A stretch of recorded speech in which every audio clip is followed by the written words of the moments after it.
السلام عليكم ورحمة الله وبركاته أصحابتك وحرن جنة الكاميرا لا سود وهذا أدي هذا ما هتسنتهين maanta waa talaado waana 9 bisha 6 ee June sanadka 2026 muuqaalkan waxaan rabaa inaan idinku la wadaago wasaaradda cadaaladda Mareykanka oo ku dhawaaqday in ay dhalashada Mareykanka kala laabanayso 17 qof oo nin Soomaaliya uu ku jiro haddaba ninkaasi maxaa lagu haystaa waxyaabaha dhalashada in laga laabto uu ku mutaystay maxay tahay sidoo kalena ma ku lug leeyahay dambiyadii musuqmaasuqa ee gobolka Minnesota muddooyinkii ugu dambeeyay lagu haystay muxuu yahay musuqmaasuqa haddii uu ku lug leeyahayna lagu eedeynayana waan idinla wadaagaya sidoo kale madaxweyne Trump oo maanta soo qoray in Iran ay marinka Hormuz ku soo riday diyaarad nooca horumarsan ee helicopteriska oo gantaaladu ay ku xiran yihiin oo Apache helicopter la yiraahdo waxaana wacad uu ku maray in Mareykanku uu aargoosan doono dhinaca kalena tartankii loogu jiray doorashada duqa magaalada Los Angeles musharaxii Trump uu taageeray ee Spencer Pratt gabi ahaanba waa uu ka haray kadib markii kaalinta labaad ay ku soo baxday gabadhii Natiya Raman waan idinla wadaagi doonaa iyadana balse marka hore soo dhawaada waxaan ognahay madaxweyne Trump markii uu xilka la wareegaba in uu waday in dhalashada uu kala laabto dad uu ku sheegay in dambiye kala duwan maamulka Trump uu ku sheegay in ay galeen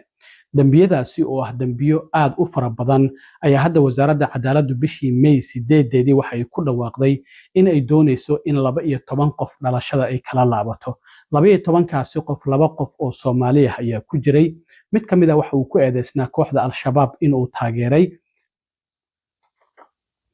ninkaasi oo magaciisa la yiraahdo Saalax Cusmaan Axmed oo 43 jir ah iyo sidoo kalena Cabdallah Cusmaan Sheekh oo isagana been ka sheegay markii dhalashada Mareykanka uu helayay isla markaana mobilkiisa lagu arkay sawiro anshaxumaha uu ka qaaday gabdho aan qaan gaarin oo aad u da'yar labadaas qof oo Soomaalida ayaa ku jirtay 12 qof oo wasaaradda cadaaladda bishii May ay sheegtay in dhalashada Mareykanka ay kala laabanayso haddaba shalay waxaa jirtay marka in wasaaradda cadaaladda Mareykanku ay ku dhawaaqday in 17 qof oo cusub dhalashada Mareykanka ay doonayso in ay kala laabato dadkaasi hal qof oo Soomaali ah ayaa ku jira waxayna ka kala yimaadeen wadamada Cuba oo asal ahaan ay ka soo jeedaan Haiti, China, India, Colombia, Mexico, sidoo kalena Philippines, Congo wadamadaasi ay dadkaasi 17 ay ka soo kala jeedaan waxayna ku eedeysan yihiin dambiye kala duwan oo qaarkood dambiyadaasi lagu helay waxa kamid ah musuqmaasuq dhinaca caafimaadka waxa kamid ah lacago si sharci darro ah ay u direen waxa sidoo kale kamid ah in dadkaasi suuqyada saamiyada ay si qaldan u isticmaaleen qaarkood falal galmaah oo ilmo aan qaan gaarin ay ku eedeysan yihiin kuwa in darooga ay ka ganacsadeen ay ku eedeysan yihiin marka dadkaasi dambiyadaasi kala duwan ay ku eedeysan yihiin laakiin ninka Soomaaliga ah oo kamid ah 17daasi qof isaga maxay tahay waxyaabaha lagu eedeynayo oo dawladda Mareykanka ay doonayso inay dhalashada kala laabato waxa ay sheegtay wasaaradda cadaaladda ee Mareykanka in ay doonayso in dhalashada ay kala laabato nin Soomaali Amerikaan ah kadib markii ninkaasi dhalashada Mareykanka uu si sharci darro ah uu ku helay isla markaana musuqmaasuq uu sameeyay ninkan laba aqoonsi oo kala duwan ayuu isticmaalay sidaas darteed 1990kii ayaa wadanka markii uu soo galay magac ayuu ku soo galay uu isku dhiibay magacaasi waa loo diiday Mareykanka in looga qaabilo isla markaana garsoore ayaa waxa uu ku amray in wadanka laga saaro ma uusan ka bixin muddo kadib ayuu magac kale intuu magacii bedeshay ayuu dhalashada Mareykanka uu ku qaatay haddaba ninkan magaciisa waxaa la yiraahdaa Cabdiqaadir Cali Kadiye waana 54 jir ninkan waxa hadda uu sugayaa xukun in la xukumo maxaa yeelay sanadkii 2023 ayaa waxa uu qirtay inuu ku lug lahaa kiiskii Feeding Our Future isla markaana waxa uu sheeganayay ninkaasi in uu lacag 1.1 milyan oo dollar ah inuu ku quudiyay 445,000 oo caruur ah kuwaasi oo ku kala nool Minneapolis Edinburgh iyo sidoo kalena Minnetonka ninkan dambigiisa maadaama uu qirtay waxa lacagahaasi uu qaatayna uu ku isticmaalay in guri uu deganaa uu isaga bixiyo uu iibsaday mortgagekii credit cardkiisa lacaga lagu lahaa inuu ku bixiyo inuu sidoo kalena guryo ka iibsaday koonfurta Minneapolis isla markaana sidoo kalena waxaa la sheegay ninkan inuu gawaari uu iibsaday ay ka mid ahayd Toyota Tundra oo pickup truck iyo waliba BMW oo SUV ah hadda ninkan waa xukun suga dambigiisa waa uu qirtay waxaana laga yaabaa 2 sano ilaa iyo 3 sano oo xabsiya in lagu xukumo laakiin garsooraha xukunkiisa qaabilsan ee Nancy Brassel weli ma aysan cayimin waqtiga la xukumi doono marka ninkan arintaasi waa uu ku eedeysnaa laakiin tan lagu haysto oo hadda dhalashada looga laabanayo arintaasi ma ahan sababta dhalashada looga laabanayo waxay tahay in Cabdiqaadir Cali Kadiye markii hore waxa uu isku dhiibay magac aan ahayn magacan uu dhalashada Mareykanka uu ku qaatay waxaana magaca uu isku dhiibay oo ahaa Liibaan Maxamuud Dagal ayuu isku dhiibay sanadkii 1999 marka garsoore immigration ayaa diiday ninkan in Mareykanka ogolaasho la siiyo inuu Mareykanka ku sii noolaado uu sii joogo isla markaana guddiga leeyahay Board of Immigration Appeals ayuu appeal u qaatay appealkiina waa laga diiday warranty ayaa loo soo jaray sanadkii 2001 in wadanka laga saaro laakiin Cabdiqaadir Cali Kadiye ma uusan bixin sidaas darteed wadanka ayuu sii joogay sanadkii 2012 ayaana magaca Cabdiqaadir Cali Kadiye waxa uu ku qaatay dhalashada Mareykanka markii qofku dhalashada Mareykanka uu qaato farihii laga qaadayay ayaa waxa ka soo muuqday labadii magac oo magacii oo markii hore isku dhiibay oo sharciga loogu diiday oo ahaa Liibaan Maxamuud Dagal iyo sidoo kalena magacan cusub oo hadda qaatay oo Cabdiqaadir Cali Kadiye markaas kadib waxa la ogaaday in hal qof uu magacan uu yahay wasaaradda cadaaladda marka waxa ay sheegtay waxa uu qariyay markii hore Cabdiqaadir in isagoo magac kala wata wadanka Mareykanka sharci looga diiday isla markaana lagu amray in laga saaro taasina waxay ka hor istaagaysay qofkaasi in muwaadin Mareykan uu noqdo maadaama uu qariyay markii uu dhalashada qaadanayay arintaasi marka waxay u qalantaa in dhalashada Mareykanka laga laabto waxa sidoo kale eedeymaha loo soo jeediyay oo wasaaradda cadaaladdu ay Cabdiqaadir u soo jeedisay kamida in sanadkii 2014 mar wadanka inta uu ka baxay uu ku soo laabanayay ayaa ciidamada jooga airportada ee la yiraahdo Customs and Border Patrolka oo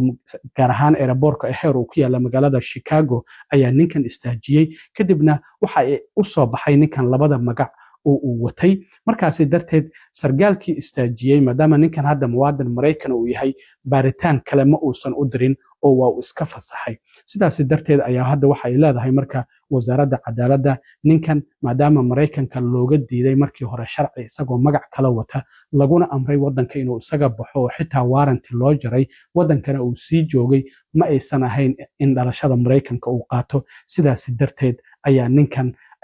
hadda dhalashada loogala laabanaya marka maadaama ninkan hadda dambi uu qirtay oo xukun uu sugayo kiiska Feeding Our Future lacagahaasi 1.5 milyan oo musuqmaasuqay isla markaana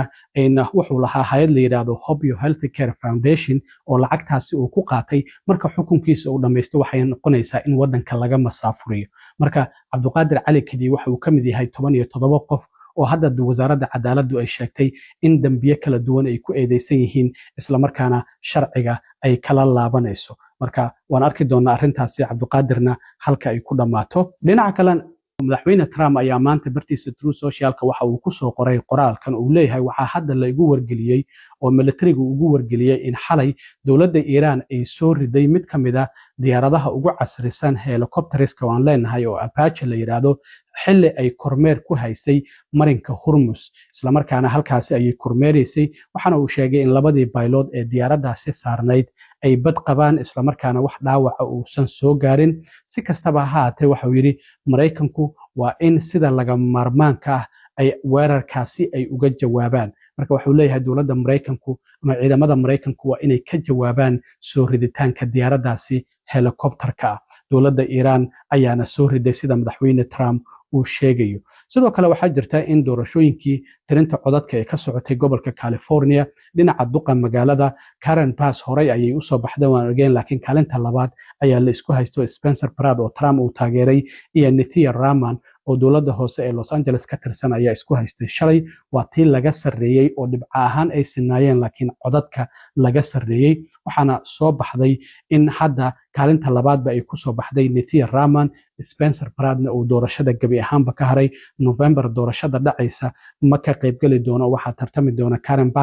Karen Bass oo hadda maayarka magaalada Los Angeles ah iyo Nithya Raman oo dowladda hoose ka tirsan ayaa doorashada November duqa magaalada Los Angeles ku tartami doona. ugu dambeyntii madaxweyne ku-xigeenka Mareykanka waxaan ognahay Trump inuu xil saaray la dagaalanka musuqmaasuqa wadanka ka jira. waxaa maalnimadii shalay ahayd uu sheegay in gudoomiyaha gobolka Minnesota Tim Walz iyo xeraalyaha guud ee gobolkaasi Keith Ellison wasaaradda cadaaladda kiiskooda loo wareejinayo si baaritaan loogu sameeyo maadaama uu sheegay in ay ogaayeen musuqmaasuqa ka dhacaya gobolka Minnesota midka Keith Fidenour Future oo $300 milyan lagu musuqmaasuqay iyo kiiska dhinaca caafimaadka ee Medicaid-ka oo $9 bilyan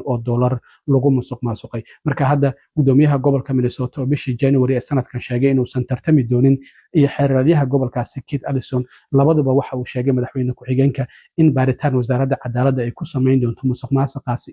musuqmaasuqaasi in Minnesota ka dhacayayna ay ogaayeen isla markaana aysan waxba ka qabanin. aad iyo aad u mahadsantihiin asxaabta. intaan mar kale kulmi doono waa saaxiibkiin cilmi waaro idinla sida iyo nabadgelyo.